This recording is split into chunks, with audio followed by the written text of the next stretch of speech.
Well, greetings, everyone. It is August 6th, 2026. We are the Violet Flame of the molecular order, and we are discussing some of the mysteries of the universe, including the sacred sound. And Cindy told us what the sacred sound is. Tell us what it is, Cindy. It's the M sound, as in matter or mother. M. Mm, as in Domino's Pizza. They're actually using the M and prolonging it in their advertising. Dominoes. Yeah. And what Uh, I pointed out is that that particular activity, that sound, is stimulating the vagus nerve, which is one of the routes to the brain stem and everything else. So there is an actual physical enhancement taking place when you hum. Now, if you take it a step further, if you hum with your mouth open, it's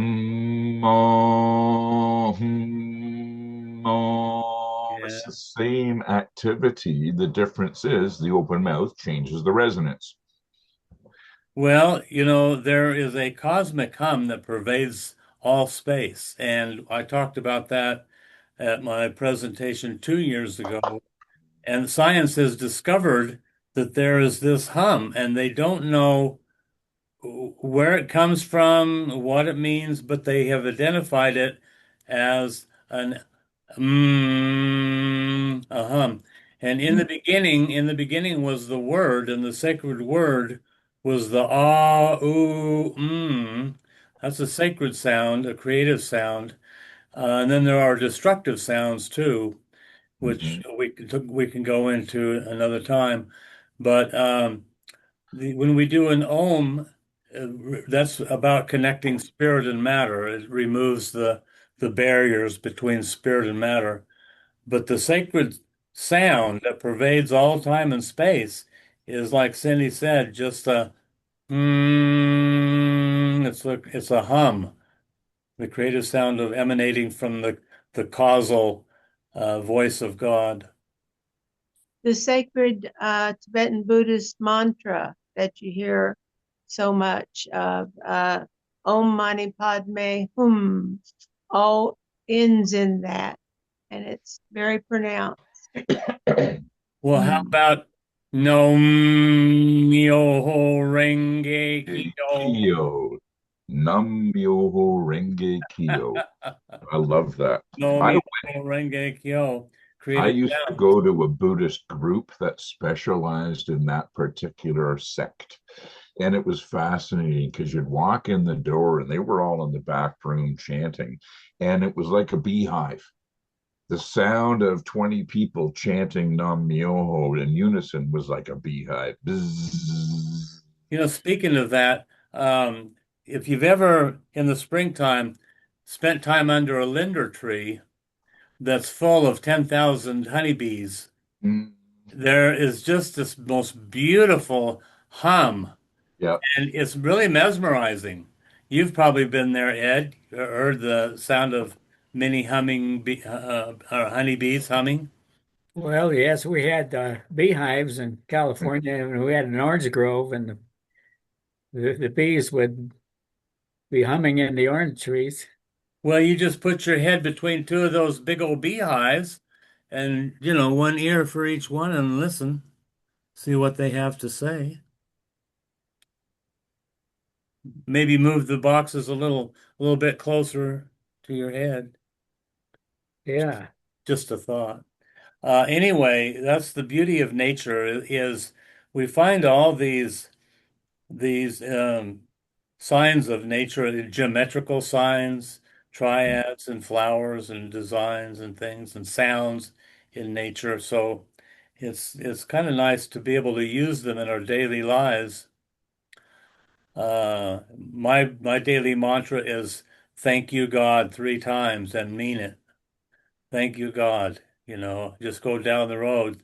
Thank you, God. Thank you for everything, you know, because we have so much to be thankful for.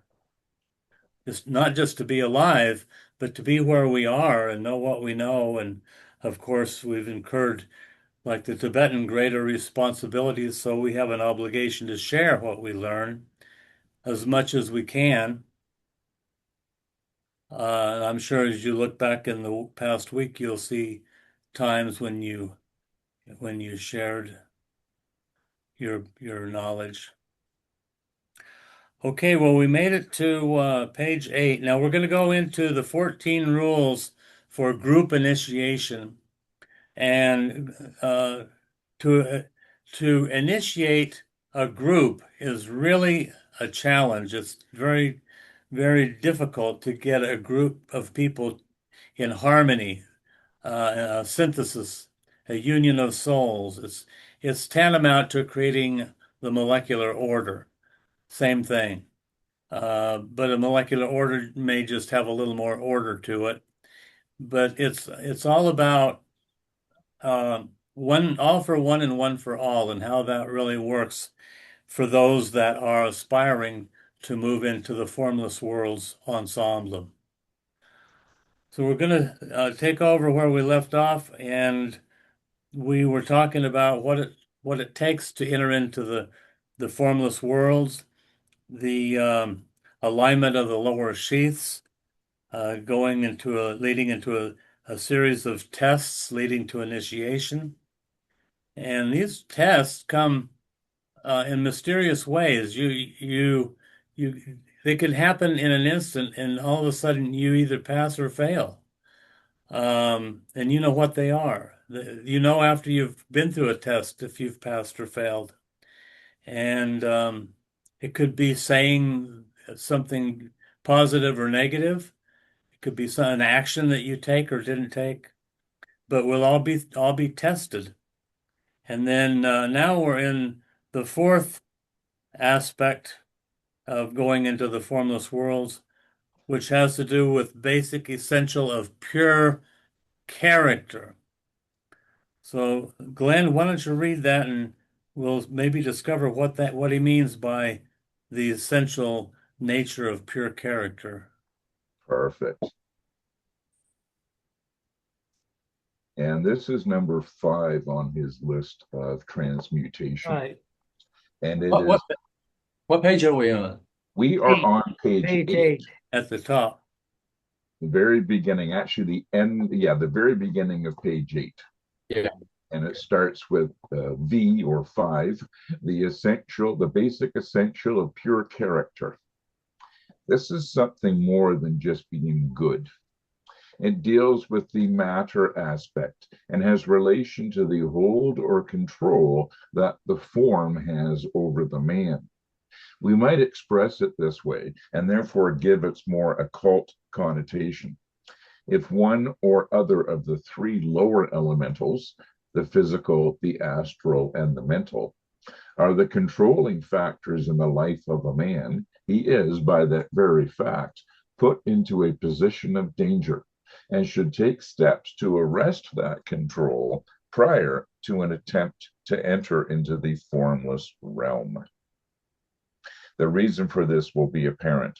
Under the governing law of matter, the law of economy, the elemental life will attract to itself similar lives, and this will result in a dual danger.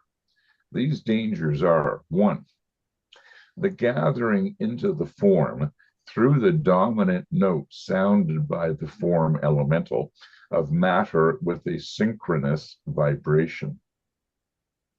This will tend to increase the magnitude of the task before the ego and sweep into increasing dominance the lower man. The lunar lords will become increasingly powerful and the solar lord correspondingly less august.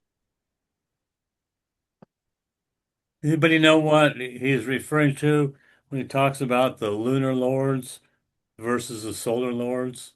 Well, he spells it out. I mean, it's the lower elementals, the astral, the etheric, and the lower mind. There's also that element of we tend to attract people we agree with. We Right. Well, fill we yes, fill and our it's buckets. the law of attraction comes into effect here because whatever you put your mind on, whatever you dwell on, the things that you have in your self-talk and the things that you're interested in, you attract to yourself. Right. That's the secret. That's the law of attraction. Yeah.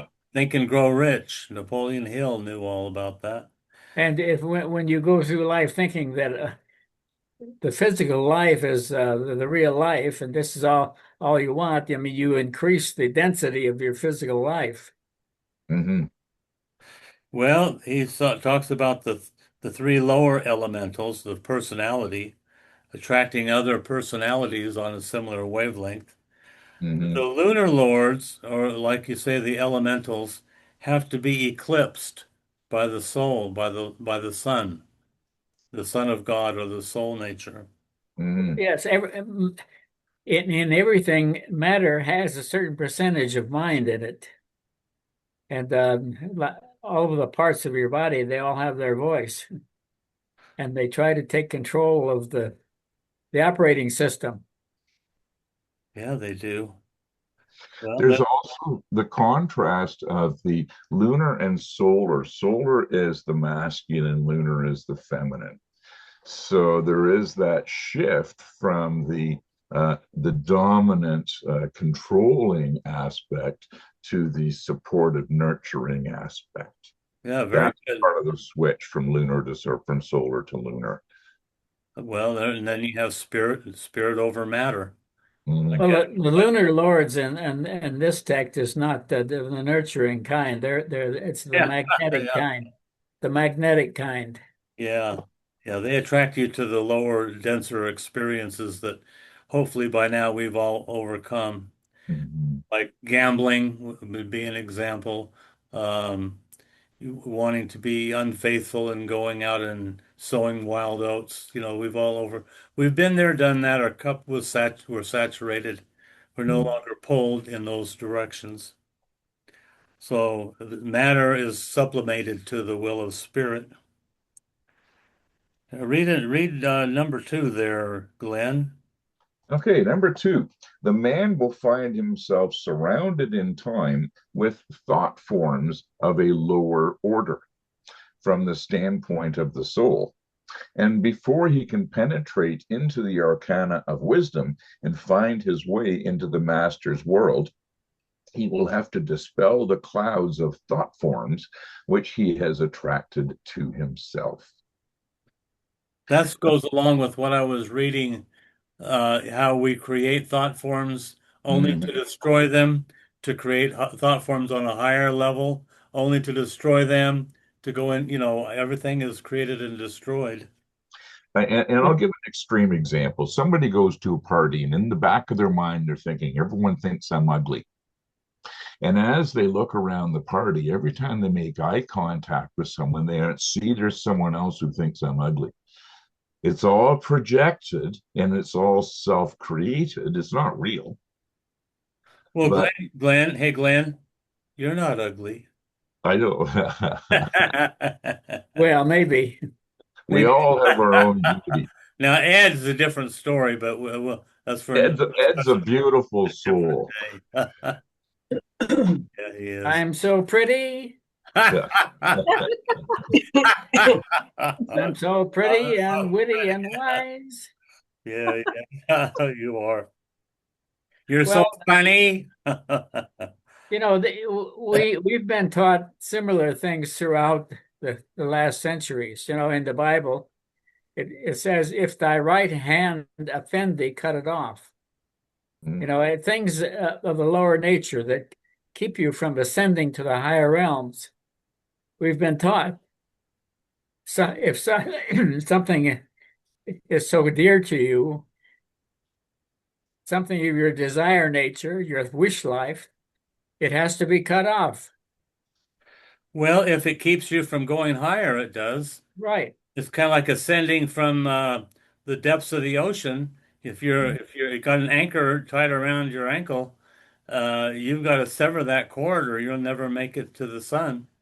Mhm. Well, like I desire chocolate if I eat it, but if I keep eating it, I'll probably get sick. Well, I did that once with hard cider. I got so sick I couldn't eat an apple for 3 years. Yeah, I did that with tequila. Yeah. So see, we've all done that. Yeah. You can always overdo. Oh, The thing is that these books are explaining the ancient wisdom that's been with us all the time, but we didn't see it. yeah. He has just a unique way of putting it. Read the next paragraph there, Glenn. You about got her wrapped up. Absolutely.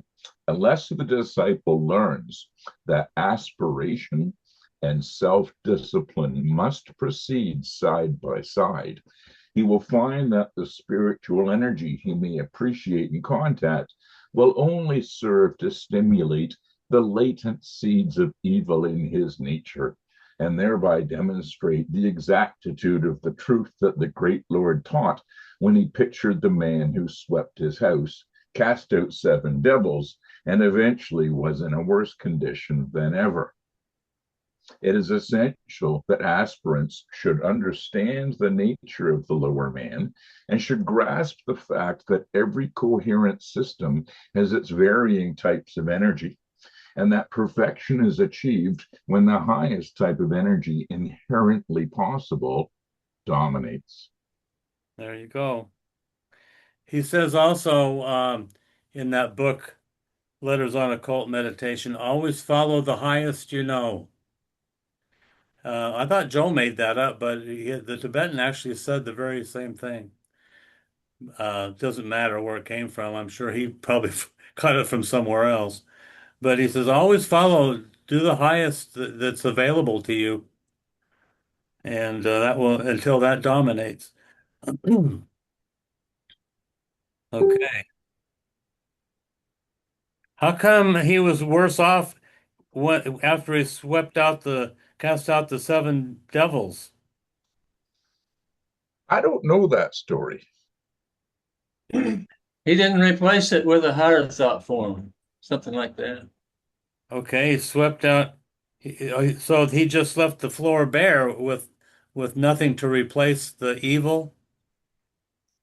Well, you don't create a vacuum in your mind. You have to replace it with with something positive. Well, God abhors a vacuum. It'll, Maybe it was it'll be because filled with something. he gave them all his attention.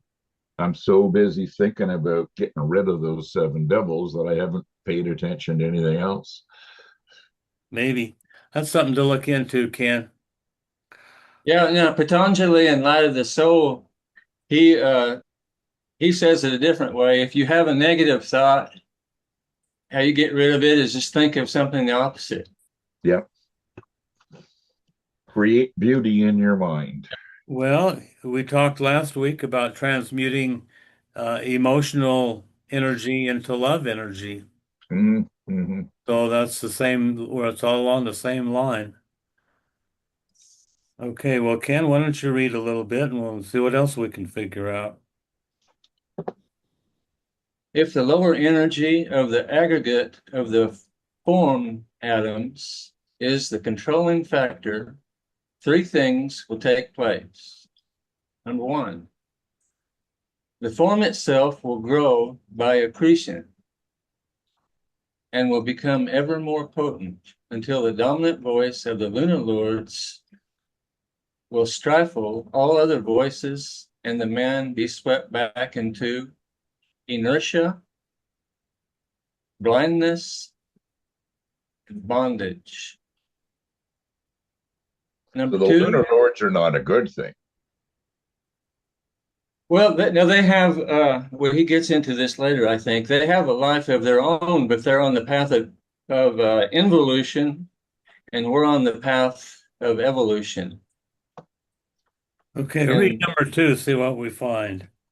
many, many people are not only under the control of some one or other of their forms, but are the captives of all the 3.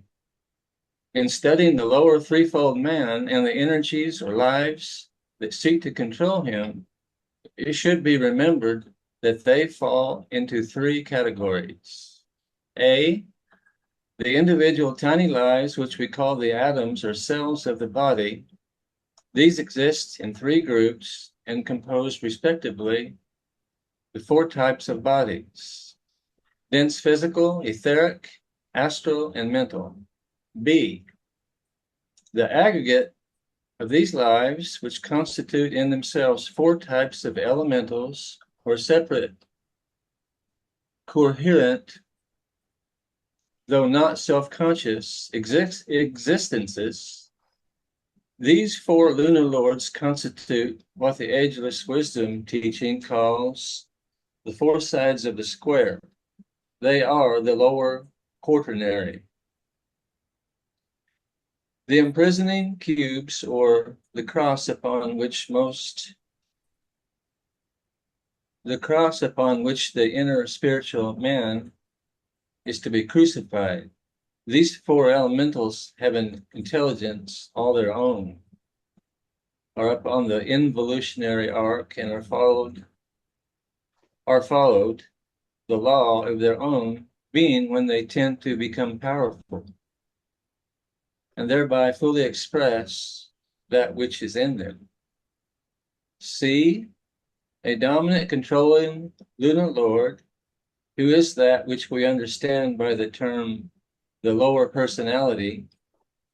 He, if the personal pronoun can be used, is the sum total of the physical, astral, mental elementals, and it is the power which at present faces the fiery energies of the body to feed the lower three centers. The etheric body has a unique and curious position, being simply the vehicle for prana, or life, and the center which it uses exists in a category by itself. Number 3, all subhuman forms and their aggregate prove a powerful deterrent factor in the process towards emancipation of the real man. They form the opposite to what we understand by the world of the master, and the two are in direct opposition to each other from the standpoint of the aspirant. Okay, all subhuman forms and their aggregate proof. Yeah, a deterrent in the progress towards emancipation. Well, that's because the subhuman and the superhuman, and then we are the fourth kingdom of the human. So we're going to have poles either down or up or down. What's going to be dominant? The Yeah, dominant fourth. I'm curious from the previous paragraph. So it talks about the three elementals as physical, mental, and astral. Right. And then it talks about the etheric body. I understood that the astral self and the etheric body was both the higher self. But this is implying that no, that's still part of the lower self. The astral, no, yeah, the astral has to do with the emotional body. It's the Oh, body of desire. Yeah, your body of all desire. right. All right. Okay, so I thought it was accessing the astral plane, the higher self, but no, I Well, understand. the term astral refers to that area of desire in the lower thought forms. Got it. Understood. Thank you. Now, There the is big etheric difference from body what I is was thinking. Yeah. the, The astral plane, referred to by many spiritualists, a plane of delusion and fantasy. and then it's connected to the lower mind of illusion. So they Yes. all work, they're all trappings for the spiritual man on his path. Yeah. And that astral emotion drives biochemical change. We reward ourselves with adrenaline, that type of thing. Yeah, that's where your state of happiness and pleasure and all of Mhm. that come in. And then your etheric body is the more subtle body that your dense physical body is created into. So your dense physical body and your etheric body are very closely connected. But Mm, but the etheric is much more subtle. Well, And the third body is the energy body, the body of prana that that's what he's feeds saying. provides the life of your physical body. Right. It's what he says here. The etheric body is unique in a curious position. It feeds off of prana. When I was in California, we'd lay down and look into the sun, and you could see little pranic entities moving in space. And that's what your etheric body feeds on.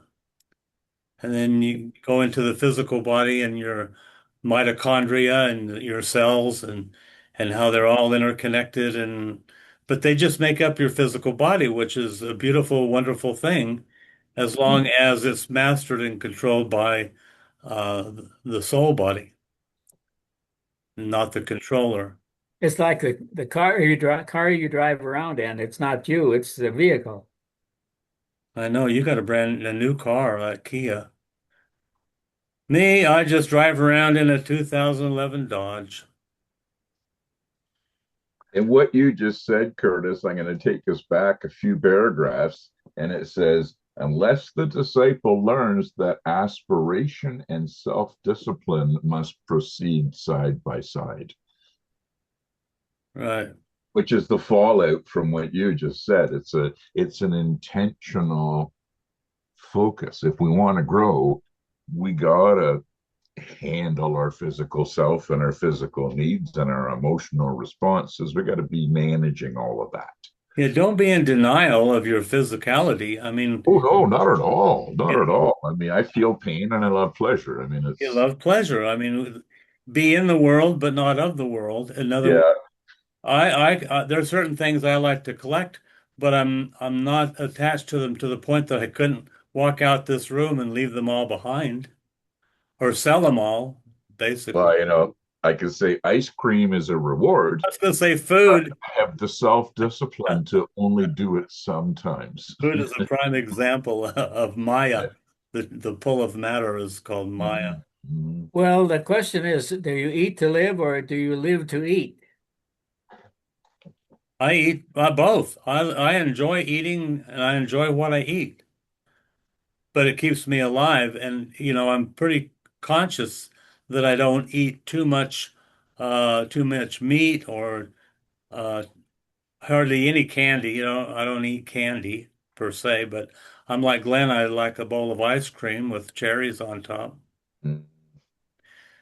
Well, I had surgery a couple of years ago, and after that, I started seeing a dietitian, and I had to change my lifestyle.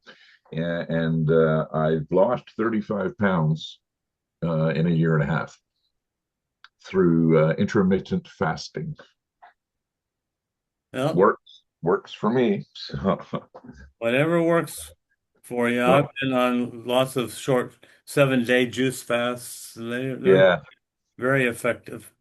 yeah. No, this was a lifestyle change. This was saying, when I eat, I can enjoy eating, but I only allow it within a small time frame every day. In 18 hours, I don't eat. I drink water. Well, you want to avoid That's, things like gluttony. well, yeah, but that's intermittent fasting. That's how it works. Is 18 hours a day you're not eating, You can eat and all, yeah, you can eat all the fruit you want. I know that. For yeah, not during fasting. Water. That's it, because there's a biochemical response happening as well. And then when it's noon, I'm allowed to eat, and I can eat whatever the hell I want. There you go. Okay, Pancakes and where did we get to? Let's keep on going. the Cindy, adept can enter. yeah, the adept can enter the world of form. Cindy, take us into the worlds of form. The The adept can enter the world of form, can contact it, work in it, and remain unaffected by it because there is nothing in him to respond to it. He sees through the illusion to the reality behind, and knowing where he stands himself, there is not in the appeal and the demand of these lunar lords to attract him. He stands midway between the pairs of opposites. That's very important right there. In the realization of the nature of this world of form, in a comprehension of the lives which compose it, and in an ability to hear the voice of the formless one above the strife of all the lower voices, comes the opportunity for the aspirant to escape from the dominance of matter. This is the true magical work, my brothers, the understanding of the sounds of all beings, sounds of all beings, and the ability to speak the language of the soul is a clue to the work. These faculties, rightly used, impose upon these lesser lives that control which will lead to the final liberation, and which will in due time lead these lives themselves into the realm of self-consciousness. That's interesting because we don't move separately from the rest of nature. When we move up and better ourselves, the more we conquer our lower selves, then we are raising those lunar lives up into self-consciousness. That's why I couldn't hurt that skunk today. Live and let live. There's no way I was gonna, even though it was a pest, there's no way I was gonna, I just left it alone. And I'm Yeah, sure it was happier same because of here. that. The same here, and we have two skunks that scamper around, go inside the where we store the chicken feed, and they eat in there. We have a raccoon that comes and polishes off all of our cat food out on the back porch. I've taken pictures of it. Great big old boy, but I wouldn't hurt it. Heck, raccoons have to eat too, don't they, Cindy? They do. And he They're eats quite well. I think he's got a route. different. Yeah, they're very, very intelligent. Yeah. This aspect of the matter is as yet but little comprehended by the sons of men. If they but realize that by a disposition to fall under lunar control, they drive the tiny lives in their little system deeper into the darkness of ignorance, they might more rapidly assume their just responsibilities if they realize that by the constant attempt to impose the rhythm of the solar lord upon the aggregate of the lunar lords, they were driving these lives onward to self-conscious unfoldment. They might proceed more earnestly and more intelligently. This is the message that must go forth. For all the varying aspects of the life of God are interdependent, and no one proceeds onward into fuller realization without benefiting the entire group. A few That's, simple I was just going to say that's why it's important that a group read the same book together so they, like we're doing, reading and discussing. That way we all stay on the same page and we benefit the entire group. It also really helps to hear other people's interpretations. Like everybody tonight has added some value to what we've read, you Yeah, know, which expands it for all of us. except for AI.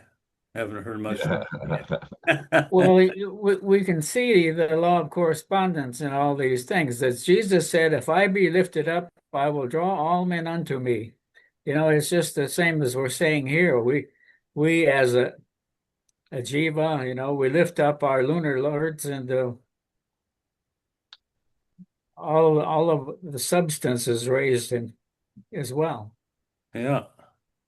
Right There's a on, Ed. video, there's a video that I saw that kind of summarizes the paragraph we just read, and it shows this park, and there's all these people are all sitting around, and this one guy gets up and he turns on his little sound blaster and he starts to dance. And then someone else gets up and starts dancing with them. And suddenly, within 5 minutes, there's like 30 people dancing. Well, you And got that, your 100 monkeys. right, but that energy is contagious. Yeah. The more that we carry high vibrations around with us, the more that other people feel it, and it helps them get to the higher vibration. Yeah. If you don't use any swear words, people around you will stop swearing. Yeah. Hopefully. Dang it. I swear at the appropriate At times. the appropriate time, it's good. But not every That's, word. that's the one thing that I really detest about the current themes and trends in movies and films and television in general now. I don't know if y'all have noticed, but there's a lot more cursing than there used to. I Well, mean, Mhm. right. When I was a really, kid, you didn't hear things like that. no. I mean, some of these words they're using constantly I changed uh, the channel. are Yeah, awful. if you have a family, it just ruins it. You just have to change the channel. You can't watch it. I change the Exactly. channel if it's just me. Yeah, yeah, I wouldn't I'm want to. not self-righteous, but I don't need to ingest that kind of vernacular. Mhm. Well, you I just can't know what crawl through mud without some of it sticking to you. Yeah. Gonna stick to you. And pretty When I took Toastmasters training, one of the rules was whatever you say in a speech in public, you should be able to print in Reader's Digest.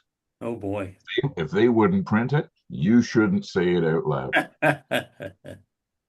Okay, let's see. Cindy, are you through reading? Or you can read another little bit there. Okay. A few simple suggestions I will give you.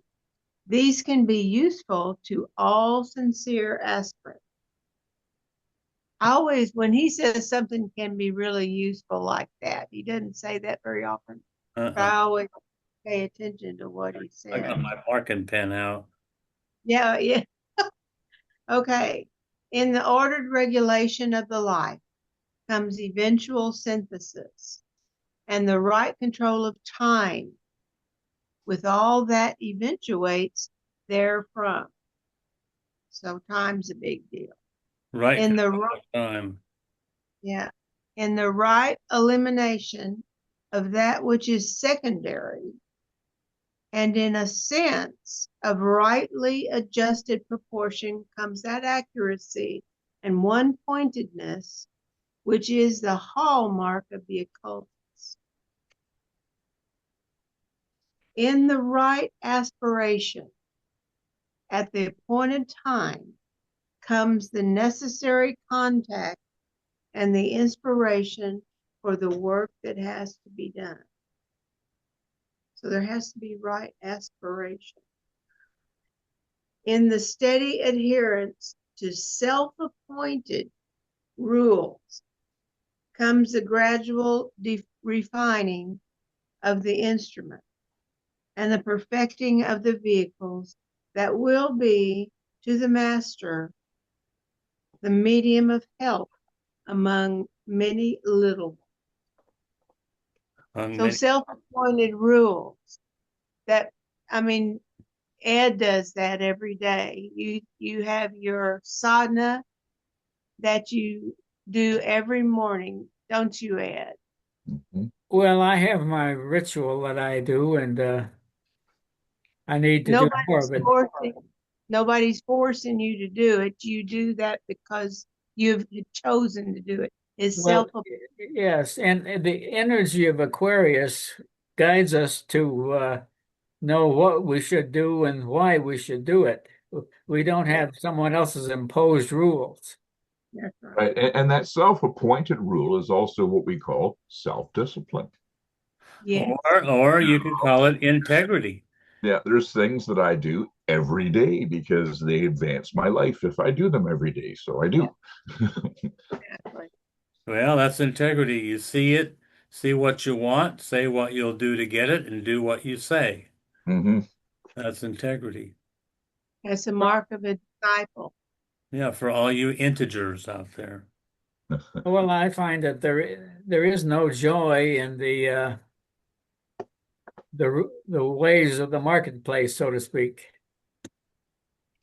No, a little pleasure, maybe. That's about it. I agree with that, Ed. Well, Ed, why don't you read on? Thank you, Cindy. I commend the above thought to you, knowing that you will appreciate the implication and will seriously consider the purport of my remarks. Well, yes, I think we're not just reading this to digest and through pages here. We're reading this to actually become these things. Well, it's interesting too that that particular section, the first sentence says, this is going to be important. And then he tells us stuff, and then he reminds us that was important. Yeah, right. Just those, those 5, 6 paragraphs right there. Well, I think all of the ancient wisdom could be summed up in probably a handful of paragraphs, but he Yeah. repeats it many times in many different ways. The world today is in the throes of agony, just as in the evolving ego. The moment of greatest development is oft the moment of the greatest pain, if apprehension measures up to the opportunity. So, in the evolving world, to those of you who have the inner sight and the intuitive comprehension, comes the opportunity to aid that appreciation and to lead a despairing world, a deep cast into darkness and distress, one step nearer to the light. The work you have to do is to take the knowledge which is yours and adjust its application to the world's needs so that recognition of the truth may be rapid. In the heart of every man lies hid the flower of the intuition. On that you can depend, and no eternal or cosmic fact clothed in a suitable form will fail to receive its need of recognition and understanding. But it's like my spirit teacher told me, these things I give to you aren't just for you, but what you'll do with it. Well, yeah. To him who much is given, much is required. You can't just be a receiver, you have to be a transmitter as well. That's what And he it, says in his opening statements. I pass along that which I have received to wherever I could find an audience. What I find interesting is that this was written 75 years ago, and sometimes he writes things that would have been pertinent if he'd written it on Sunday. Everything he talks about, the world today is in the throes of agony. Yes. you Yeah, know, no kidding. the moment of greatest development is the greatest pain. Yes, that's what we're going through. Et cetera, et cetera. The word despairing world cast into darkness and distress is one step nearer to the light. We know that. We're working on it. But it's pertinent. He could have written this on Sunday. So Uh-huh. that's what I find interesting is there's always a It's like he wrote these words just for you, Glenn. I read a quote once and it says, when you're a writer and you publish, you can talk to people 100 years from now. Yeah, you are. And he is, this is pertinent today to us. And that's what I find so fascinating about it is the more we read, the more we can accelerate this process. Okay, well, I'm going to read about introductory remarks. It is And let me just say this, statement. it came to me that, if we don't put into useful service these truths that are given to us, we may have to learn them all over again in the next life.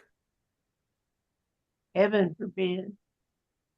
Which is why we really need to focus. I mean, this is it.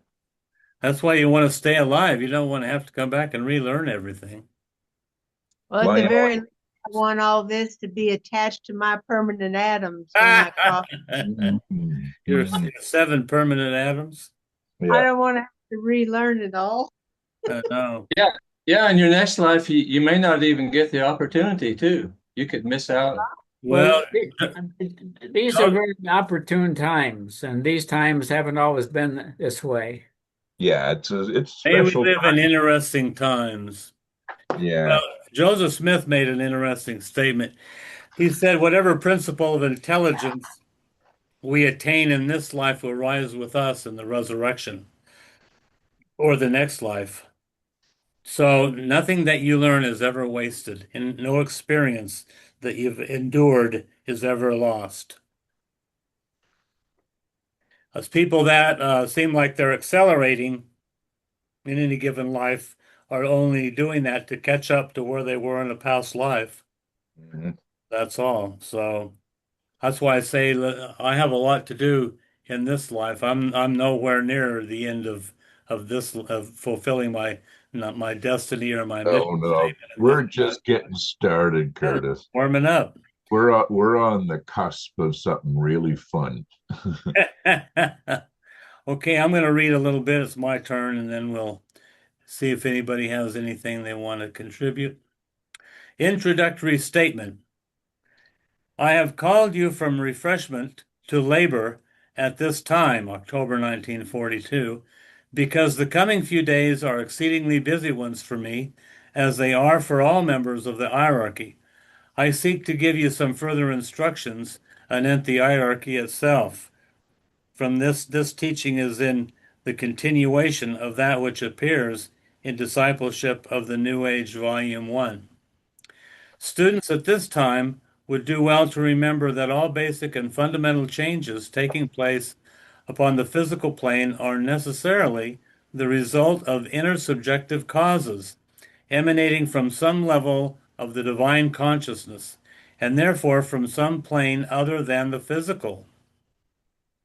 The fact that tremendous and unusual upheavals are taking place in the kingdoms of nature is attributed by men to other men or to certain forces generated by human thinking, frailty, and ambition. It is not possible that these changes are being brought about as the result of certain profoundly important happenings upon inner planes of such advanced states of consciousness that all the average disciple can know about them is their word symbols and their much deleted effects, if I may use such a phrase to describe the happenings which are rending humanity today. The evil that is being wrought today on earth by certain evil members of the human family, this is just after World War II, remember, are It's effects of, during World War II. oh, this is written in October 1942. Right in the middle of it. Excuse me, he's in the middle of World War II. I'm just thinking this is the last book, so it was written somewhere further down the line. Yeah. Okay, the evil that is being wrought on earth today by certain evil members of the human family are effects of their response to the inflowing energies and indicate their basic wickedness and their prompt reaction to that which is counter to the good. Wherever the consciousness is focused, there is the point of major emphasis and importance. And this is true of the individual man and of humanity as a whole. The significance of the present happenings is interpreted, and necessarily so, in terms of human awareness and responsiveness. This world war and its inevitable consequences, good and bad, are looked upon as concerned primarily with humanity, whereas that is not basically so. Humanity suffers and experiences as a result of the inner occurrences and the meeting of subjective forces and inflowing energies. It is, of course, not possible for me to give you any true picture of the interior events and happenings in the life of our planetary being. I can only indicate and point out that the world situation is simply an embodiment of the reaction and the response by mankind to great paralleling and originating happenings which involve the following groups. 1. The emanating avatar and his relationship to the Lord of the world, our planetary logos. 2. The Lords of Liberation, focused in their high place, as they become conscious of the invocation of humanity and become more closely related to the three Buddhas of activity. 3. The Great Council of Shambhala and the planetary hierarchy. 4. The Buddha and his arhats as they unitedly cooperate with the Christ and his disciples, the masters of the wisdom. 5. The hierarchy, the embodiment of the fifth kingdom in nature, and its magnetic attractive rapport with the human kingdom, the fourth. That's us. 6. The effect of all these great groups of lives upon humanity and the inherent consequences as they work out in the subhuman kingdoms. A study of the above in terms of forces and energy will give some idea of the underlying synthesis of relationships and the unity of the whole. Okay. Any comments? You got all these entities, these groups, these councils, all synthesizing and blending and uniting their efforts for the purpose of raising consciousness and connecting the human kingdom with the kingdom of the gods. Well, we have to keep in mind that we live in a solar system, which in itself is a living being, and each of the planets are guided by great lords. So we humanity like to think in our egos that we're really so smart and we're really controlling things, but when we're like a feather in the windstorm in a way, when the whole planet, we're like a drop of sand.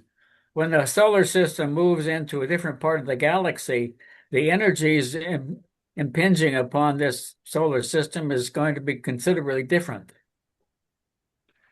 Well, yeah, each of the 12 signs of the zodiac take us into different influences as well. Here's a fact that boggled my mind. How many planets, how many Earths can fit inside the sun? 2.5 million. About 1 million. Mm-hmm. So the solar logos is an entity which comprises the whole solar system. The planets, the asteroids, the moons, the sun itself. Like you say, Ed, we're just dust in the wind. All we are is dust in the wind. So, nobody needs to get on any high horse around here. We're very We small also particles. also happen to have manifested on this biodiverse planet full of life that happens to be orbiting a infinite energy source. If we take care of this planet, we can thrive forever, right? But we got to be the caretakers, and we're not right now. Well, speak for yourself. Some of us, but if you look at You have to say I. I if you am a look at caretaker of the total planet. results where we are today, we're not doing good enough. You say I. Well, Mhm. each of us have a responsibility for that energy that's given to us in our life force Mhm. to create what we create. Mhm. Yeah, you can't say we, because I don't agree with the way some people are misusing natural resources, like the guy that lit this fire up in Washington that destroyed countless homes and lives and many lives, and by many I mean MINI, Mhm. and MANY, and that was that was lit by a person. It's human caused. So, each of us within our periphery, our circle of influence, are responsible for all the kingdoms below us. Hmm. We're responsible for the animal kingdoms, uh, the mineral kingdoms, the plant kingdoms. My wife spends 4 hours, 5 hours a day, and you'll see it, Ed, when you get here. It's just like you do, uh, in the plant kingdom, creating beauty in our Hmm. backyard. And she brings tremendous joy and beauty to our property, That's where our neighbors don't. They have death and dead trees and dead plants and dead grass, and so yeah, each person is responsible mhm, in their own circle of what they can accomplish and create or miscreate. mhm, And minerals as well, don't ravage the earth looking for gold, for example. So I know, Ken, you do good things. Look behind you. I see beautiful waters mhm. flowing back there. Yeah, I like the outdoors. I bet you do whatever you can to not pollute. Oh yeah. So there you have it, and if we can share what we learn, however infinitesimal, with others, maybe it's just a word or a glance or something positive while we're holding our minds steady in the light. Mhm. We can have a much stronger effect on others than we even realize. Mhm. Remember, they may Yeah. be really struggling somewhere with an issue or a loss, or a problem or a challenge, and Mhm. they manifested you in their lives at a certain time to shed a little light. So we get to be blessings to others as others have been blessings to us. I think it's interesting that he seems to be saying here that the war, the the World War II, was not caused necessarily by humanity, but by these other factors, The which were, conflict of good and evil. yes, the and starting with the emanating, that number one there, the emanating avatar and his relationship to the world. So that's off planet. That's out of the solar system. The Yeah, avatar.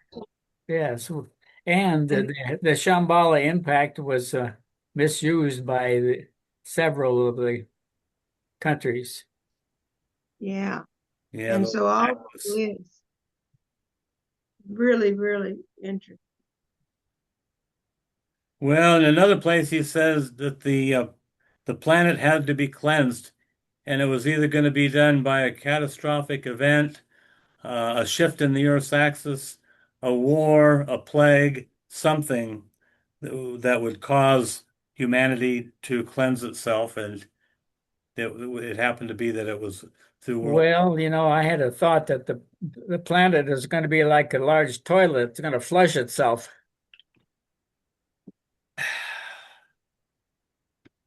Well, maybe be on the right side of that flush. Maybe have a royal flush. Mhm. Well, I think there's somewhere in the Bible it said that there was a sottish race that had to be destroyed. Well, yeah, Sodom and Gomorrah. Uh, Today's anyway, the anniversary of Hiroshima, the time that we destroyed a city in 1 minute, that's what in today, moment. Today, August hey, 6th. August 6th. Yeah. Oh, And we begin a new beginning tomorrow, which is my birthday, August 7th. Yes. Which birthday, may I ask? Big 7-3. Wow. Hey, Do you people. here a while back? Adam had brought up something that do you know Justin Becker? He's in the molecular group, but he doesn't. He's not around much because I think he has some health problems. But anyway, he had posted something years ago about um, a stimulation from Shambhala or something. I don't remember. But he said it happened. So Adam had posted this, and he said when it last happened was in 2012, and it was on December 21st. And I told Adam, well, I remember that because it was the day after my 50th birthday on 2012. And You're much older than that now, then. yeah, yeah, And I'm yeah, 64. You'll be yeah, 64 I'll be 64 in December. when I'm But 64. so anyway, it's coming again this year on December 21st. And so, Which yeah, I is kind also winter solstice. of, yeah, I'm kind of looking forward to this. I want to, like, I don't, That's a powerful day. And what is it that's coming? some stimulation or something, energy coming. I forget. Well, 2 days from now is the Lion's Gate shift, which is predicted to be a very intense, powerful energies coming up. The 8/8 is called the Lion's Gate, August 8th. And Oh, apparently yeah. a portal opens and there's high shift potential. Well, that was in 8888. Yeah. Yeah, well, Well, okay. now So we're anyway, in 8/8 and 26 adds up to 8. Yeah, 6 and 2 is 8. Yeah, 8/8/8. Yeah, and Eight. 73, 7 and 3 is 10. I'm a 10. Yeah, eights turned sideways is the infinity Oh, sign. I know, and a double eight is your double So there's infinity. all kinds of crap going I on right know. now. I just love it. 88 keys on a piano. Yes. Okay, let's see. You Cindy, remember Sheldon? You remember Sheldon on Big Bang Theory? Did you ever see Yes. that? yeah. He he always sometimes wore very often actually wore a T-shirt that had the number 73 on it, and he always said, and he gave all the physics reasons why 73 is the best number. Really? Yeah. Well, I'm going to start watching that just because of you, Cindy. So you're going to be 73. So you should have a great year. Well, it adds up to Looking 10. forward to it. I think I'm going to have a great year. I'm going to pay attention to Sid, what's his name? Sheldon. Okay, I close the meeting. Ed closed the meeting. Ken closed the meeting. Cindy, it's your turn to close this meeting. Okie dokie. Okie dokie. 73 it is. 73 men sailed off from the San Francisco well, Bay. the Chinese think 8 is a lucky number, and I have 2 of them. Well, you're a Cool. lucky man. You're a lucky man, Ed, no doubt about it. Yeah, that's right. We won't let you forget it. Great invocation. Oh.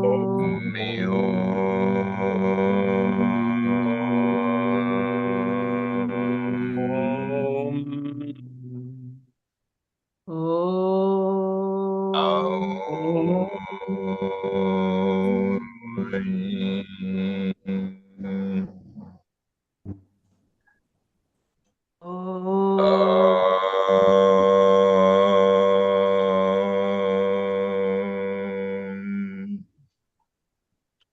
From the point of light within the mind of God, let light stream forth into the minds of men. Let light descend on earth. From the point of love within the heart of God, let love stream forth into the hearts of men. May Christ return to earth. From the center where the will of God is known, let purpose guide the little wills of men, the purpose which the masters know and serve. From a center which we call the race of men, let the plan of love and light work out, and may it seal the door where evil dwells. Let light and love and power restore the plan on earth.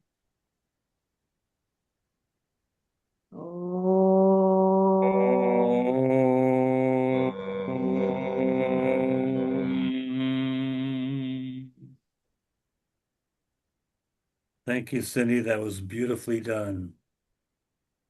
Have a great birthday tomorrow, Curtis. Happy birthday, Curtis. Hey, thank you, Yeah. Cindy. Happy Thank you, birthday. Ken. Thank you, Ken. Take the Thank day you. off, Curtis. See y'all next week. See y'all next week. See ya. Have a Mm. great week, everyone. All right on.